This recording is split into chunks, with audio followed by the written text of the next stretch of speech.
Welcome everybody to our show, Have a Chat. We're so happy to be with you today on this beautiful Monday in Miramichi, New Brunswick at the Rogers Station. I'm your host for today's program and joined by my beautiful effervescent co-host, Veronique Arsenault. Thank you, Judy. So glad to be here with you today. It is our favorite day of the week, Monday. I know. We see a lot of each other, but we'll talk more about that later and why we see more of each other lately. That's true. Yeah, there's so much going on. And it's funny, I was just saying, I was just talking to somebody else and I said, May is shaping up to be so busy. Yes, it is. We're getting there too, halfway through April. I know. So what is your quote that you brought us today? As the folks know, we always start our show off with a quote or a positive thought. So it's Noam Spencer, PhD. Mental health is not a destination, but a process. It's about how you drive, not where you're going. Yeah. So I think, we often think, or we often say, oh, just, you'll get over it, it's fine, right? And we don't, it's same with like when we're healing physically, it's a process to heal physically. And so I think we need to start thinking more often about the same when we're struggling with mental health challenges or illness or whatever it may be, that just as we cut people slack when they break a leg or, break a toe, even a friend of mine broke a toe not that long ago, we give them the time to heal, we help them, we support them, because it's not about getting as, to that finish line as fast as possible from not broken to, from broken to not broken. So we need to start thinking the same about our mental health. Our own and other people's. And encouraged. I know one little girl that suffers quite, severely with depression. And so just getting out now, I suggest baby steps. Like don't do a 10-minute, 15-minute walk. Just go outside in your yard with a coffee or a beverage and look at the sunshine, walk around your yard and go back in. It's a start. Yeah, absolutely. Right? So I believe in that. It's not like I'm going to feel perfect tomorrow. You're not, maybe. No. So take your time and gradually get to the place where you want to be. That's very nice. And if you have, if today's not a great day, then that's okay. Tomorrow might be. Yep. The sun always comes out, I always say. That's true.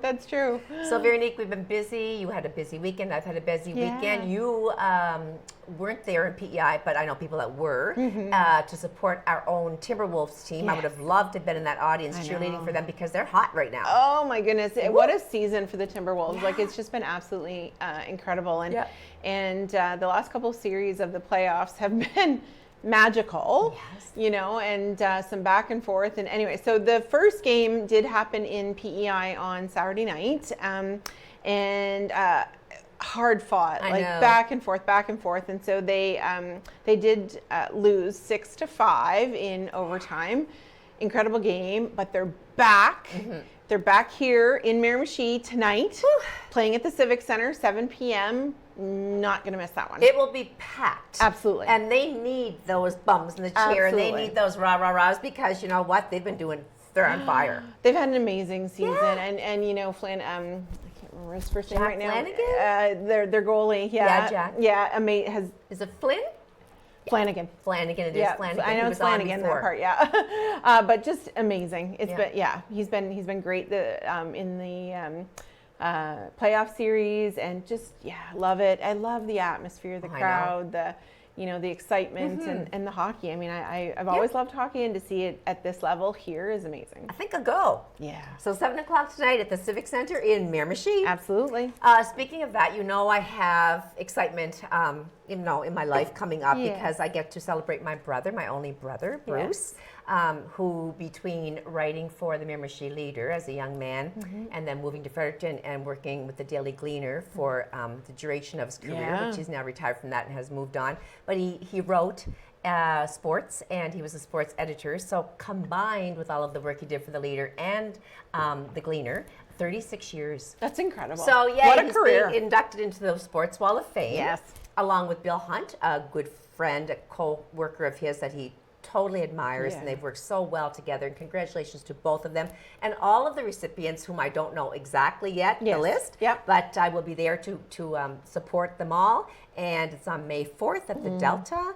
And I am just pumped because Bruce is one of the most humble people I know and works really hard, just like a dog behind the scenes, and gets it done nicely and is very deserving, as is Bill, of all the hard work and deadlines and showing up to attend events and just, it's been long but exciting and amazing career for Bruce. So yeah, wonderful. I can't wait to go. Oh, and congratulations to him and his fellow inductees. And Bruce is such a lovely, lovely man, as you all are in the family. So it's wonderful to see him being recognized in this way. Yes, it is. And we have another fun event coming up. If you want to talk to that, it's on May 2nd. You and I are involved. We do, and we both know how much we love being involved in the community and all of the wonderful organizations that do so much, and one of the newer ones over the last couple of years is the Pink Dress Society, and meant to support those going through that breast cancer journey. And there was the Pink Gala in the fall that we attended, you emceed, but there is going to be a fashion show in support of that at Branded on the Boulevard on May 2nd. Yeah, $250 gift card to someone that's going to be able to get that as a winner and shop. I know. And there will be probably other draws and the new fashion that's in for the year. Yes. And again, supporting breast cancer. Absolutely. For the Miramichi Society. So I love that it's here for resources and programming and going to our very own city. And yeah, and so much work, behind the scenes. We talk so often about volunteers and I mean, you and I do volunteer a lot, but there are so many people out there who make all of these organizations run and have these events, and it's incredible to see. So this is just another one of those, and kudos to Branded on the Boulevard for supporting there, and love to see the fashions. And the models too. Yes. Like a lot of time devoted to trying on clothes and assembling clothes and showing up for the event. Absolutely. Veronica, I have brought a list of things that you might, it might curl your hair to hear what's in style and in fashion, but I'm afraid. I did do some research on what are some of the big looks and happening things in the way of style for 2024 for spring. And you can weigh in with this, with me, weigh in on it, and see what you think of what's popular for the season. So, right off, high fashion fringe. Are you a fringe girl? No. Okay. So we're talking about like vests with fringes, handbags with a lot of fringe, skirts with a lot of fringe. Wow. Everything fringe. No. Jackets. So a short jacket to here and then the fringe going down to the knee. Really? Yes, I was in Las Vegas not long ago and it was like I was fringed out. Really? Yeah. No, I don't think for me and my figure that fringe is flattering. It just doesn't appeal to me. It does not. I have appeal one to me fringe either. vest, and it's kind of like a Western-looking one. I don't even hardly wear it. It was kind of cute at the time, but and I have a bag that's beautiful suede with some fringe, but it's very little. So those are my two items. The other one I think you'll be happy with, but maybe not. It's for me. The big color of the season is rich burgundy. Oh, I love burgundy. Me too. So Love the it. maroon and that oxblood color, yes, that deep, beautiful shade. Yeah. So I love burgundy. Yeah. Yeah, beautiful. And for people that aren't into something like that bold, you could start with something small, like a little bag that's burgundy, Or accessory. or a moccasin or something, or a loafer that's in burgundy, or a little cardigan or something in that color. This is not me either, and it kind of makes me puke. Oh dear. Girl core, it's called. So it's all the girly stuff, no matter what age. It's the fluff, the fringe, the rosettes in the hair, the flouncy, the puffy, the Cinderella-ish looking young girl look. Oh. No, I'm not into that. Well, so I do see, someone in their 20s or whatever it may be, it would look great. Someone of my advanced age, I don't think so. Well, it would look to me like I was leaving a ballet practice. I just can't. And at my age, I just think I'm not afraid to wear things that are maybe a little bit younger than my age. Yeah, for sure. But to go back to I'm not into the bows in the hair and things like that. I feel like I'm in a play. Yeah, no, and I do wear, I would say I probably try to wear a little bit younger than my age, I think, and I think I do okay. Beautiful. But no, I can't picture. Now, I will say that I'm trying really hard here. I'm really trying hard. I can say that I, every now and again will do the space buns in my hair, but not really, no. But you're not into ruffles? No. Or the lacy? I have some lace, but it's elegant lace. Yeah, I do have a couple of tacky. Sweaters and things like that, and you know, that are lace, but it wouldn't. I don't think it would fit into that category. No. So we're not doing too well here, are we? No, now we're not I've in seen style. a lot of this, and I do like it, but I'm not an athletic person, so it doesn't really apply to me. Although I should be more athletic, I'm going to try to walk more. Preppy athletic wear. So the very classy looking tracksuits, like not the usual, you know, cotton ones that you wear for comfort. They're more refined, and the button-down shirts and the you know, the crisp polo shirts. Right. More straight, like pants for walkers and joggers, and not like baggy. I could probably get on board with that. Yeah, classy, preppy look, athletic wear. Sure. I've seen a lot of men. So far, I'm only 50% here so far in the style. Well, Travis Kelce, is that? Oh, yes. He's right into that. Yeah. Like, he is big on that fashion look for athletic wear. Yeah. He shows up and he looks good. He's lovely looking. Yeah, he is. Yeah. It's a whole other show. I enjoy him. Statement belts. I have a few. I haven't worn a belt in 20 years. You have not worn a belt? I have not. Not a belt girl. No.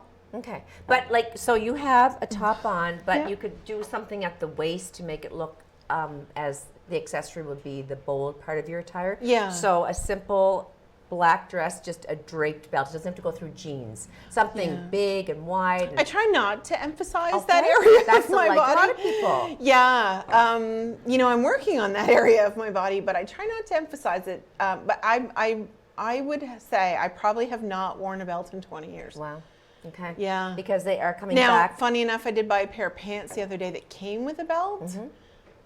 We'll see. You. We'll Still see. not. We'll no, see. we're talking wide, colorful, woven, corset waist belts. Okay, are you into this? Because I don't think it's ever going to die. It's been around for years and it's still really, really big. The print, the animal print. In moderation. Okay. So like I mean, most people do know that I wear a lot of black, but I would wear like a sweater or a jacket with a leopard or an animal print tank top underneath or something like that, or accessories or whatever. Yeah, I wouldn't wear probably an entire sweater or anything. No, I was at a luncheon the other day and a beautiful lady had on a completely zebra pattern dress. Oh, it yes. was rich on her. Yeah. It wasn't gaudy. It was classy. She had a black heel and she has black hair, so it was beautiful. And the zebra pattern just seemed to look refined on her. And that's why I love fashion, right? Because you know, it may not look great on me or it may not appeal to me on me, but when I see it on other people, I can go, oh my goodness, doesn't she look fantastic, or doesn't he look snappy, or whatever it may be. And that's why I do love fashion, is I love seeing how people express themselves that way. It's an expression of self. Yeah. It might not float my boat on my body, but I love seeing it on other people. Yeah, I'm just surprised it's so popular again. Yeah. It's been around. It's never really died out a whole lot. No, you're right. Yeah. So they're talking ghost safari, like giraffes and tigers and even peacocks. Oh my. So you could do that with your bow and your hair with the feather. Oh my. And snake print sandals. No. This is nice, I find. Okay. I don't wear it. I have one item, I think maybe one item in this color blue.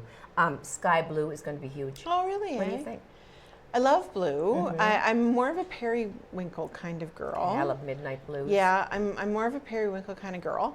But I do love blue. I think it's beautiful. I think we need it after the pandemic. I mean, we still have cases of COVID out there, but it's not over. However, that I think they're trying to go for the bright and beautiful and lifting people up, because we've been through so much for the last number of years. I do have a top that I wear that is sky blue and I love. It's got those little polka dots on it, and it's so comfortable and clean looking. You know, it looks very fresh and bright. Yeah. Well, that's going to be the color. So if you're looking for a nice color and it suits you, get something in sky blue. Okay. This I don't like. I have them, but I'm not big on them. Peep toe sandals. I thought they were gone, but they're back. Oh, really? Yeah.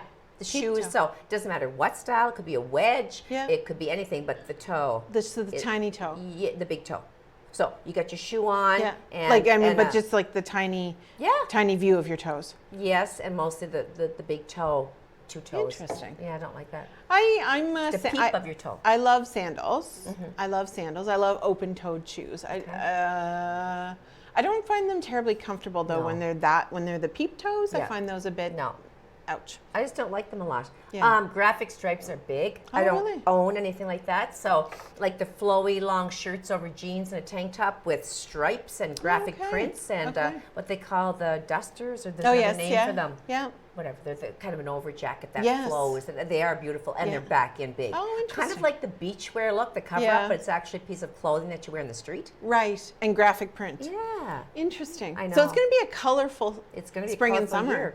And what else? Okay, this I've read about, Mm-hmm. and I haven't seen a lot of it because we're Miramichi and people kind of don't go for this look a lot. But it's the stealth, wealth, the quiet luxury look. So we're talking like Caroline Kennedy that passed away. Carolyn Bessette. was Yes, it? yeah. Kennedy. Yeah. Always looking beautiful, but just very basic, Right. quality, clean, linear Yeah. looks. Interesting. Yeah.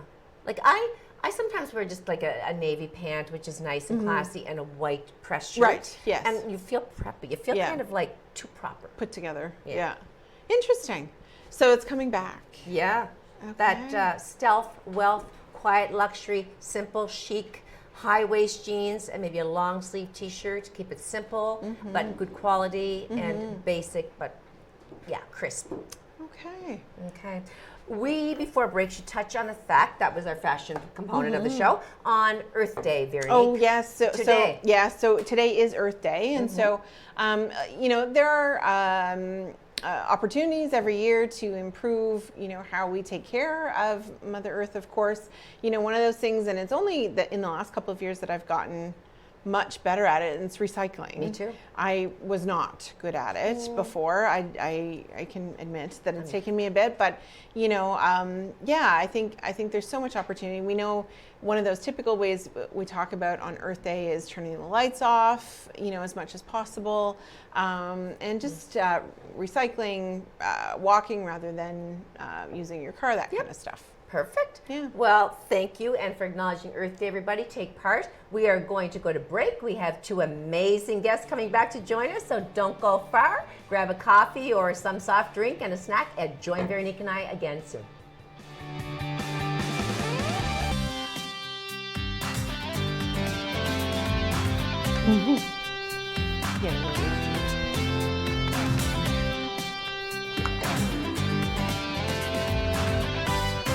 Hello and welcome back to Have a Chat. We're into our second segment now, and it's a bright, beautiful day here in Miramichi.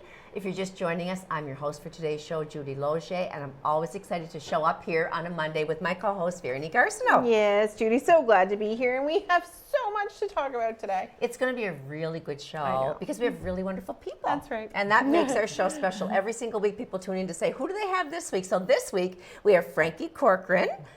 Hi. Welcome, Frankie, Director of Corcoran Entertainment. And, well, you're the director and owner. And owner. And yeah. owner, right? Names in it. Of Corcoran Entertainment. You're a little bit of everything, Frankie. And then we have the lovely Kara Scott joining us today. She's an actress. She's a friend, as is Frankie, to Yes. Veronique and I. And she is a mental health advocate, which Yes. I'm so proud of because I am too. Yep. And you are. Exactly. Yeah. All right. So glad to have them both. So we love them, we know them, but some people may not. So Frankie, starting with you, tell the viewers a little bit about yourself. Oh, well, my name is Frankie Corcoran, and see you later. No, kidding. We're done here. Thank you, Frankie. No, yeah, that's it, done.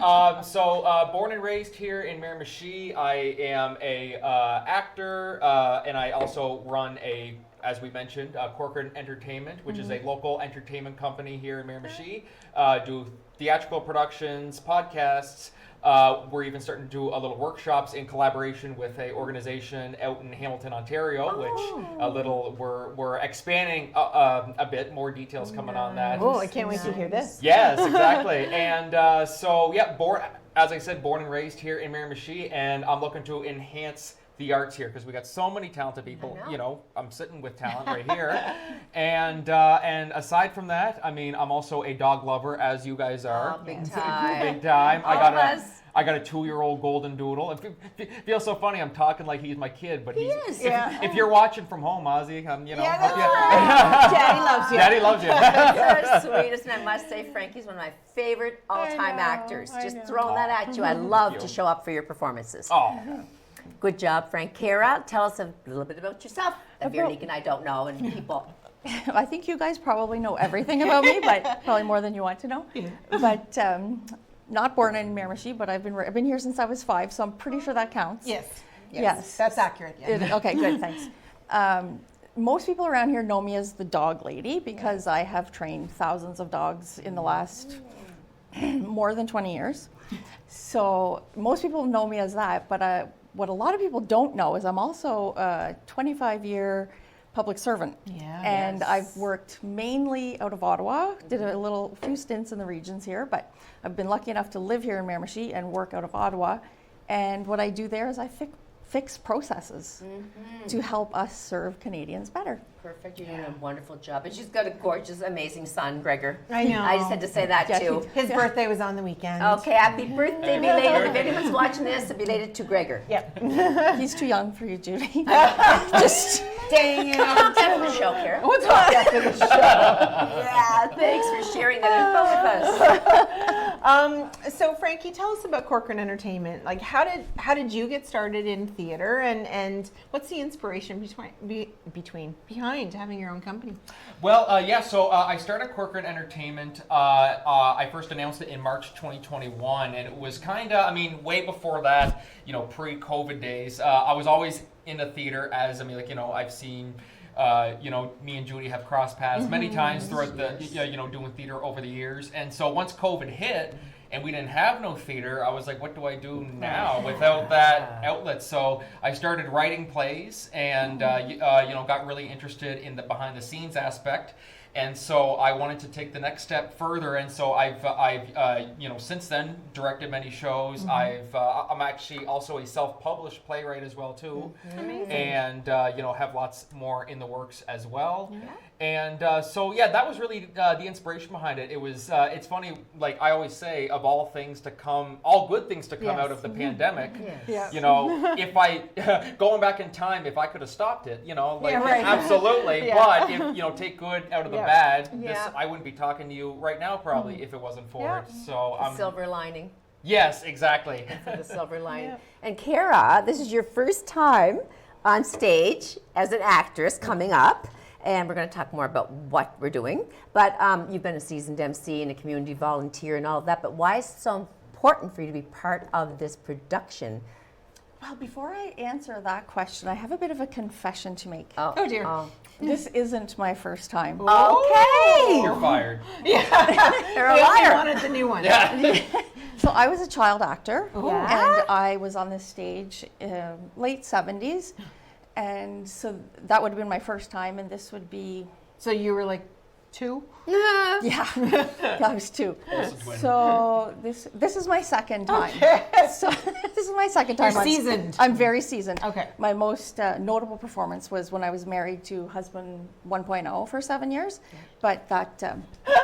Kara. Oscar winner. So no, this play is very special. When I read the book, Vera of course brought it up, and when I read the book, it seemed very relatable. I don't think there's a woman alive who's not going to be able to relate to these scenes. Either if something happened to them, or they heard it from their mother, or they saw their friend go through something, and it's just really relatable. And I was excited to, of course, be working with you guys and the rest of the cast. So we should be saying that this production is Love, Loss, and What I Wore. Yes. And that's coming up, and we're going to be diving into it, but that's the name of the play, and it's going to be phenomenal. And again, we're all in it. Yep, absolutely. You're the director. I know. Frankie got stuck with all of us. So, Frankie, when I sent you that message back in September, you jumped right on board. So, for those that don't know, we'll talk a little bit about it for a second. So, the play is several scenes. So it's not a typical play that you would think of that Judy's been in and that Frankie's written or directed. It's several scenes that are each woman's story.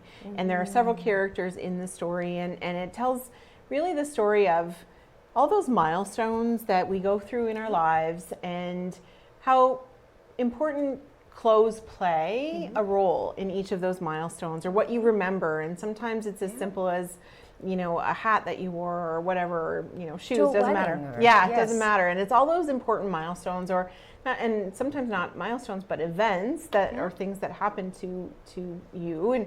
And so, and it's told in each character's story. So really different. But Frankie, when I reached out to you in September, you jumped right on board. Why was it so important for you? Well, it's funny we say that now as if it was like 2 years ago. I know. Like time's flown right by. It feels like it. We're like, yeah, we'll never get there. Oh, here we are now. No, as soon as you messaged me, well, I was kind of familiar with the script. I remember the first time I had watched it was when it was back in December 2017. It was Judy, you had done a little snippet of it for the great late Lloyd Cameron, the tribute that they held for him at James M. Hill. Just a scene, just a scene. And even seeing that, I always thought that was so intriguing. And so when you reached out to me and just said, like, this is what we're thinking about doing, you know, in May or June, or I can't remember when we were thinking about doing it. We're like, yeah, sure. Something like that. I was like, yeah, sure.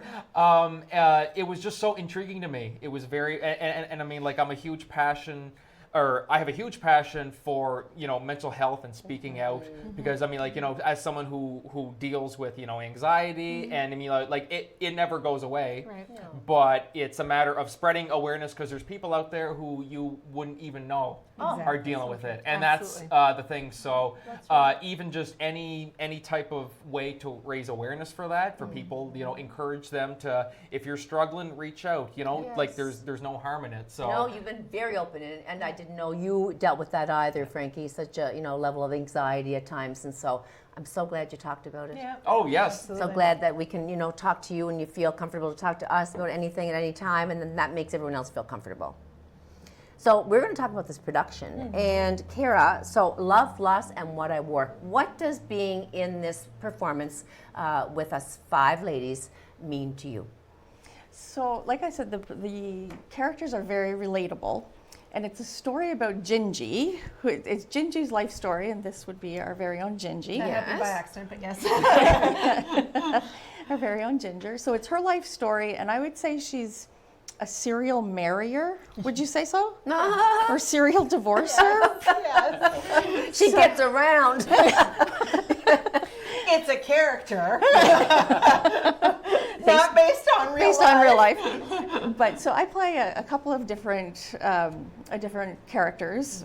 The first one I think that we meet is Nora, and her father had sent her mother away to a mental institution, and it kind of talks about that story a little bit. Luckily, I can't relate too much to that one. But then, you know, then there's Nora, who did I say that was Nora? That was Holly. That was Holly. Yeah, and then Nora. I can really relate to her. She talks about her purse. Oh, yes. And I used to be a lover of purses, but now I hate my purse. So that's perfect for It you. is. It totally is. I can totally relate to that. I can never find anything in that big black hole. Yeah. So it's. I don't want to give too many of the characters away, because there's some good surprises and some twists that we don't want to. But you're excited about it. I am. It's going to be a lot of fun. It's a juicy script. I love it. It's all about what we've been through, like Veronique said, ups, downs, good, bad, ugly. And Frankie, for you, like when you see us together and we're going through our readings and practice readings and time together, what are you seeing, and how excited or pumped up are you for this? I say, what did I get myself into? No, I'm kidding. Yes, yes, he does. Often. No, it's fantastic. It is absolutely fantastic. And I mean, like, it's... Ever since I started directing plays and stuff like that, you want to work with the best, and you want to work with people who you can trust and everything. And so as soon as we were looking at who is going to play what part, I was just like, yeah, like it feels right. Okay. And there's some plays you do where, you know, you're constantly going like, oh my God, is this going to work out? Is this and that? But with this one here, there's no fears whatsoever, really. Good, I mean, like, I feel really good. I mean, like, working with, you know, pros. You guys are pros. I mean, Kara, this is your first time, but still, like, you would, or second, sorry. My apologies. She's matured. She's matured, exactly. She started off like the Olsen twins. She started it when she was 2, and here she is now. And so just working with you guys and just the level of, you know, professionalism and the passion that you guys have, because I mean, really, for a play of this subject matter, you really have to care about what you're performing or what you're saying. And I mean, some of them, I mean, like, we're not going to give too much away. Some of them hit pretty close to home. To Emotional. very emotional. And so there's times where I see certain people saying, you know, going through certain scenes, and I'm like, I don't think they're acting. I can generally see it in their eyes. We won't say too much because that's a big moment that we don't want to give away. But no, it's fantastic. It's fantastic. And I find, like, through all my years of acting, bonding so important to offset. Yeah. Like, having a chemistry on screen is only there because of the fact that we are all good with each other. There's no friction, there's no backstabbing, we're all friends, we all love one another, and that makes for a really good camaraderie, and it comes out on stage. Yeah. Absolutely. I mean, Veronique's dog is like the only reason I go to those practices. Me too! Oh, I get a snack from Kara because she'll bring a nice veggie tray, so that's, When we were rehearsing, what was it, last night? last night. And we were, you know, doing some recordings to go back and look at it, and I was sitting there with the dog, and then they had to stop me. They're like, Frankie, stop recording. I'm like, oh, sorry, Winston had me. I'm having a moment. So, for those who don't know, Winston is my 2-year-old Maltese poodle, and he is the definition of a Velcro dog. Yeah. He absolutely adores being near a human and cuddling, and so he has adopted all of them, but particularly Frankie.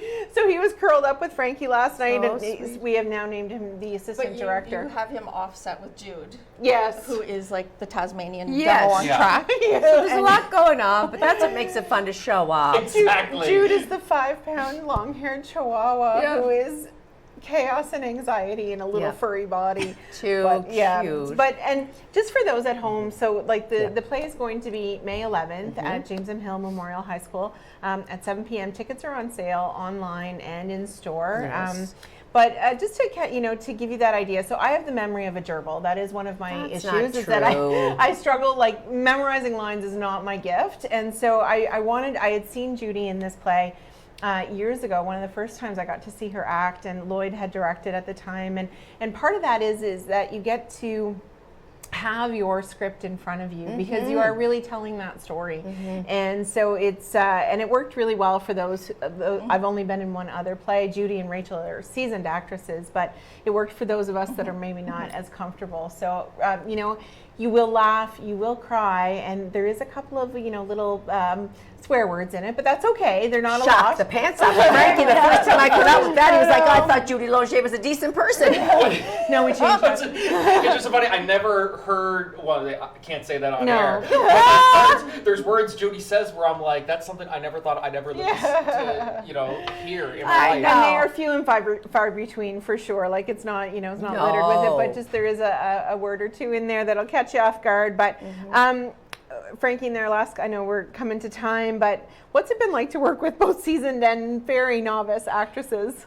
It's great. Well, because I mean, the thing is, and this is something I always encourage to people who they like, I've done one play, but I haven't really done much since, and this and that, and I don't know if I'd be good. It's like, well, there's only one way you're gonna find out is to try it. Like really, and I mean, like, who knows what comes after this? I mean, after this, you might be like, I want to try something more. I want to challenge myself more. And that's really, I see lots of people start off that way, where they start off small and then they work their way up, and some of them they're pursuing this as a career. And I just think it's amazing. And so especially, I mean, like, someone like Judy, you've been doing this for a long time. Rachel's been doing it for a long time.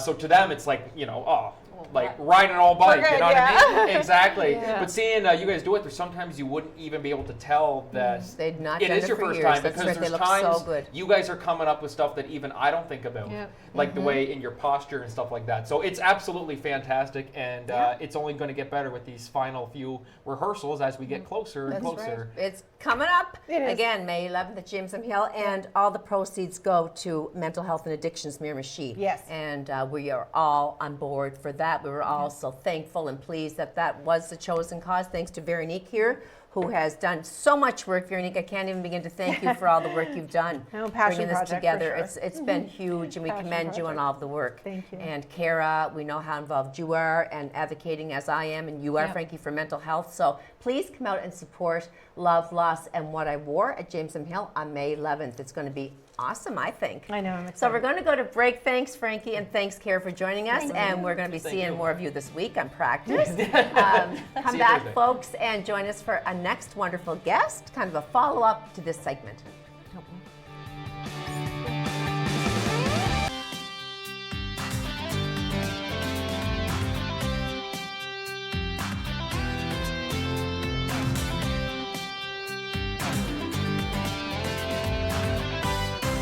Hello, thank you for coming back for more Have a Chat. It's always a pleasure to be here on a Monday at the Rogers Studio in Miramichi, New Brunswick. I'm your host for today's show, Judy Loge, and I have my lovely co-host, Veronique Arsenault, by my side. So glad to be here, of course. Yeah, and we roll pretty well together. It's been a long time, and we have that, Yeah.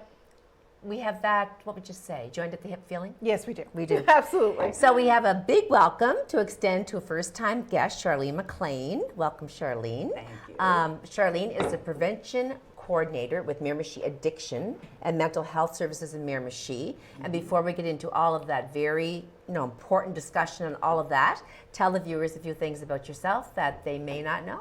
Okay, well, I was born and raised in Moncton, Dieppe area.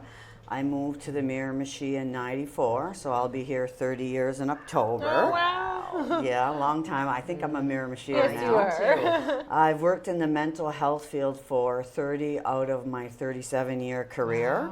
Wow. And I have a beautiful, hardworking daughter Yes. that I'm very proud of. And she just started her teaching career in the fall. Yes, it's So just amazing. that's a Smart little is bit right. You about should me. be proud. Yeah. Beautiful daughter. So we're happy you stayed in Miramichi because you're doing a heck of a lot of good work here. Oh, thank you. Yeah, absolutely. So you're the prevention coordinator for Miramichi Addictions and Mental Health Services. Tell us a bit about that role. So the prevention coordinator role is to work collaboratively with various departments, community committees, the different communities within our region, non-for-profit organizations, to try to build community capacity for folks to be more aware of programs, to have more knowledge, to have more skills, to also work with community to identify what they feel their needs are. Right. Because, we are a city of Miramichi, but the prevention coordinator position is for Health Region 7. Oh, okay. Yep. So, Little bit there larger. are rural Yeah. areas and, so to get into those communities and get information and to offer education, training, create awareness, so those So types much of work, things. eh? And just so folks know, there are prevention coordinators throughout the province. Okay. So if the viewers today are looking for information but they don't live in this area, they can contact prevention coordinators in other parts of the province to get information on what's available as well. This is province-wide, this show, so if you're listening now, she's just giving out that important information so you can Perfect. all be part of it. Yeah. Perfect. Exactly, and Great. today you are here on behalf of the Miramichi Addiction, Mental Health, and Suicide Prevention Committee, so I want to have you share with us a few things about that committee. Okay, so our committee's been active in this region for over 25 years. Oh, wow. And folks may not be aware of that. No. Our name has changed slightly, but the work that we do has remained the same. So our membership consists of community members because it's important to get feedback from folks that don't work directly in the field but that may be affected. And we also have members that represent various departments, nonprofit organizations, community groups, and 100%, and I think this is important for folks to know, 100% of any funds that we receive remain in this region. Great. And they're not used for staffing purposes. Great. They're used directly to provide education and training, to do promotion, to receive training, because in order to provide training, you have to have, people have to take training themselves. That's right. Good. So I'm just going. I have a Yes, few absolutely. Oh, pages. you've got a lot of good stuff Yeah, here it's to good. bring It's to us. good information.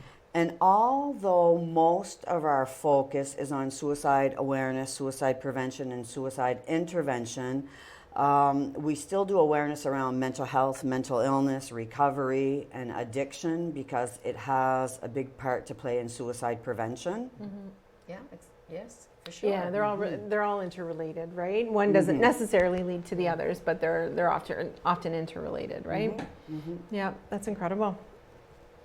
Does the committee have, I guess, or a framework or a mandate that really guides the work that you do in this community? Well, we do. We are 14 suicide prevention committees across the province. And we've adopted the Mental Health Commission of Canada's framework as our guideline. So the model builds on community expertise because expertise really comes from people that have lived experience, right? To implement suicide prevention and life promotion initiatives. So it's based on 5 pillars and 13 guiding principles, but I'm just going to talk about a few of the pillars. So one is public awareness and education. To increase help-seeking behaviors. We want folks to reach out when they need help. We want them to be aware of what resources exist and how to access them. And the more knowledge we have, sometimes I might seek out a service and maybe I might not be happy with the service, but if I have more knowledge on what's available, then I can maybe go to another service provider. Yeah. And also to reduce stigma. Oh, big time. Like big, we need that. Yeah. Because a lot of times people don't seek help because of the stigma that's attached. Absolutely.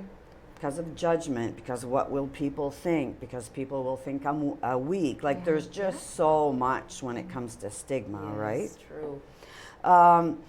We do a lot of public awareness and education, so we share on our social media page, we do public service announcements, we have displays throughout the region, in various communities. We share information with partners, with businesses, with organizations.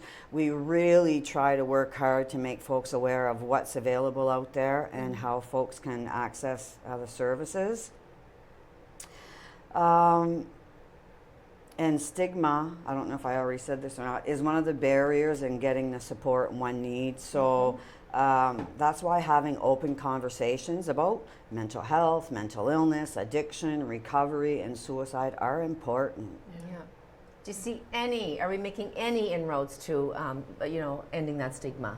I know that it's going to be one of those things that, it's always going to be there, but do you see any kind of light at the end of the tunnel for those that are...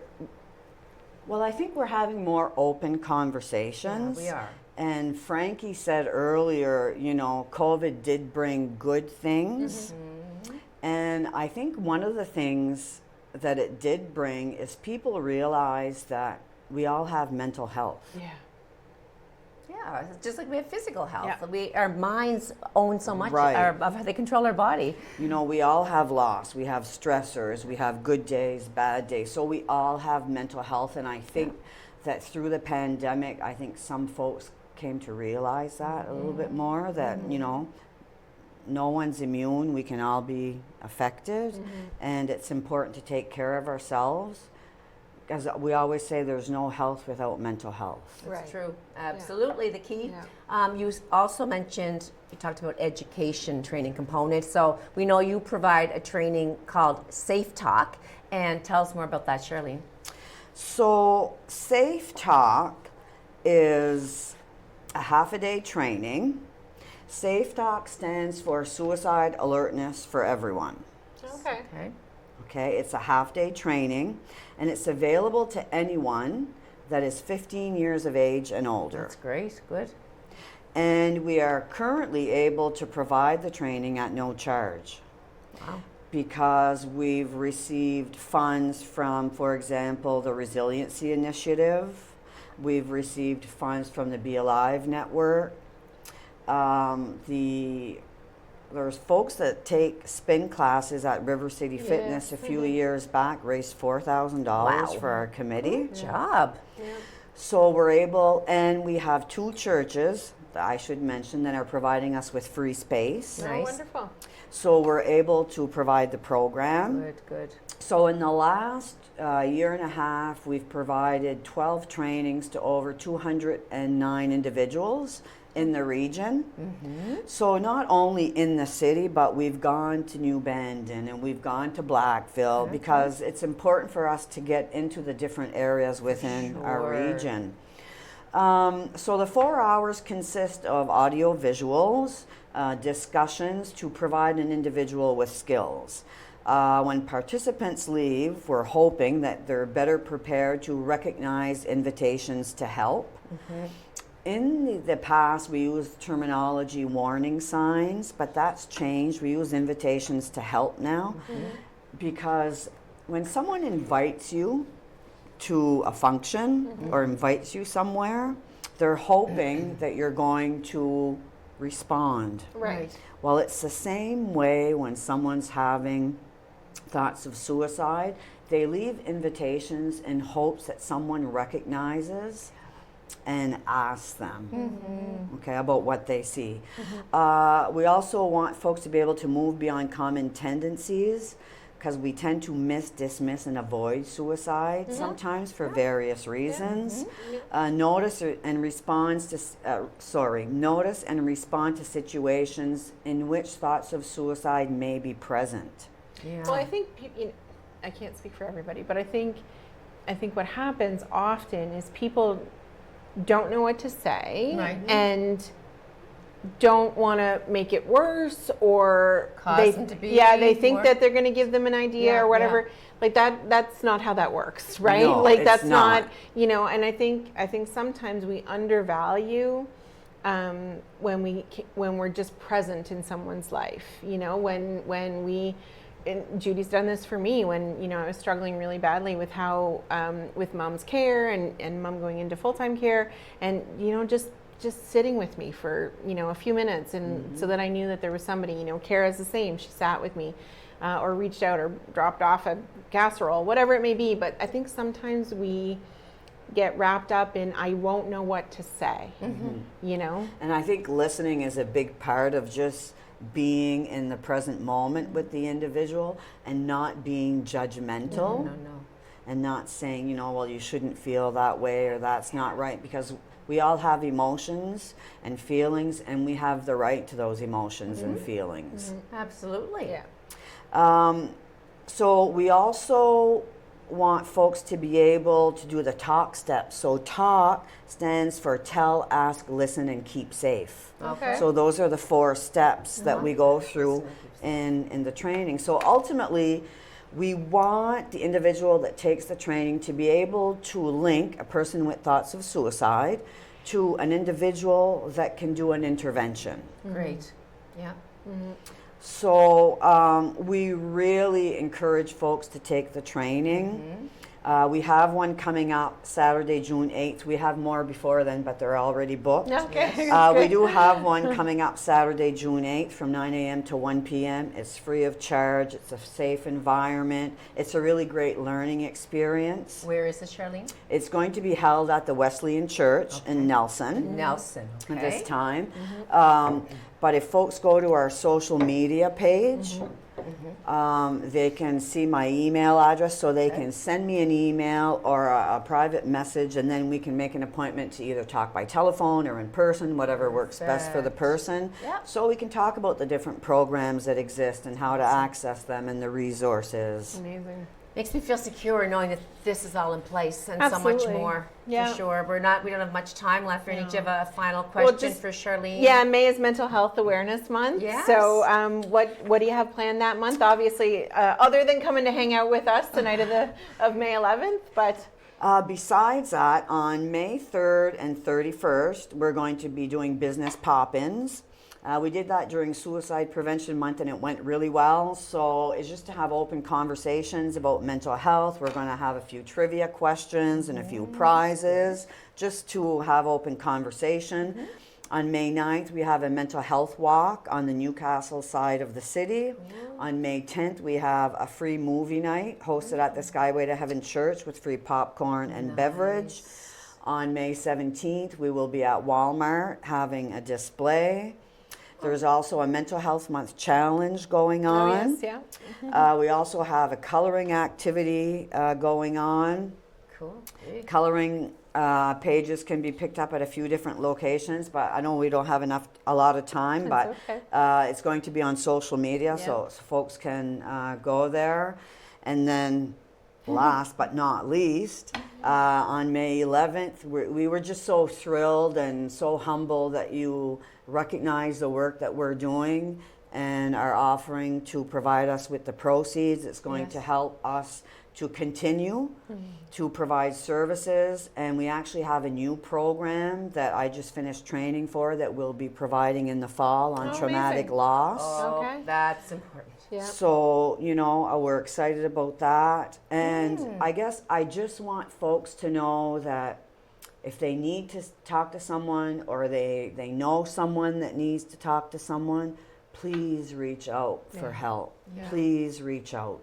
That is so, isn't that wonderful what you brought to the table today? Absolutely. And the you forget- hard work that you've done, Charlene, over these. I just admire what you've done. I've followed what you've done. It's not going unnoticed, the difference that you're making in the community members. I've had feedback saying, thank heavens all of this is in place. Absolutely. So I want to commend you really personally for your job, what And you've done. I'd also like to add, there are a lot of other committees that do a lot of work behind the scenes that people don't realize, but on transportation issues, Yes, homelessness, absolutely. food security. Yeah. So there's a lot going on, and our committee members are just always willing to give a helping hand and go out in community and give of their time, and it's important. We need that. Thank you. So we're going to wrap up, but just on a final note, Veronique was the one that brought the idea to Frankie Corcoran, and she's the one that brainstormed for this lovely play, Love, Loss, and What I Wore, again with the proceeds going to mental health, addiction, and suicide prevention, all of that stuff that you work on. So thank you, Veronique, for bringing it to light and for people to come to it. And again, we're just honored to be able to provide what we're providing to your services. Wouldn't happen Thanks so without all much. of you jumping on board with me. So I'm so fortunate. Yeah. So it's been a pleasure having you, Charlene. Thank you so much. Keep up the great work. We'll see you and everybody else hopefully on May 11th. Keep it up. And thank you, Veronique. Everyone have a wonderful, safe, and healthy week. We'll see you next week. Bye-bye.